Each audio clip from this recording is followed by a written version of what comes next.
Economic recessions don't just happen out of nowhere. They're triggered by a complex mix of factors that, when combined, slow down economic activity and shake confidence across markets and households.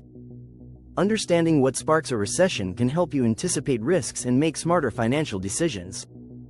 One of the most common triggers is a sudden spike in interest rates. Central banks, like the Federal Reserve led by Jerome Powell, often raise rates to combat high inflation. While this helps cool down prices, higher interest rates also make borrowing more expensive for consumers, businesses, and even governments. When loans become costly, spending and investment slow down. Businesses delay expansion or hiring, consumers cut back on big purchases like houses and cars, and that drag ripples through the economy. Inflation itself can be a double-edged sword. Moderate inflation is a sign of a growing economy, but when prices rise too fast, purchasing power erodes. People and companies start feeling the squeeze, which forces central banks to tighten monetary policy. This balancing act is delicate. Tightening too fast can push the economy over the edge, causing growth to stall and eventually trigger a recession. GDP growth is a crucial indicator. When the economy's total output contracts for 2 consecutive quarters, that's the technical definition of a recession. But the slowdown often starts earlier. Declining consumer confidence, reduced manufacturing orders, and rising unemployment all hint that the economy is losing steam.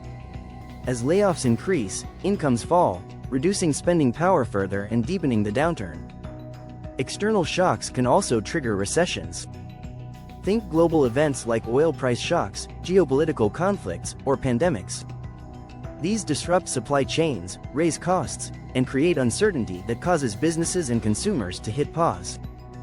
For example, the 2020 COVID-19 pandemic led to a sudden, sharp recession because economic activity ground to a halt virtually overnight.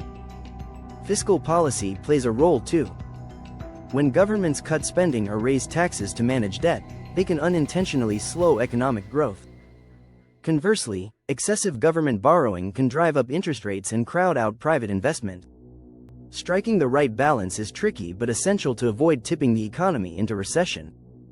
Another less obvious trigger is asset bubbles bursting. When markets like real estate or stocks become overvalued and then suddenly collapse, the wealth effect reverses. People feel poorer, cut back spending, and companies struggle with lower valuations and tighter financing. The 2008 financial crisis is a classic example where the bursting housing bubble triggered a global recession. Supply and demand imbalances matter as well. If production can't keep up with demand due to labor shortages, material costs, or logistical issues, prices surge and inflation rises. On the flip side, if demand plunges suddenly, businesses are left with excess inventory, forcing layoffs and reduced investment. Both scenarios create pressure that can lead to a recession. Global interconnectedness means a recession in one major economy can quickly spread worldwide.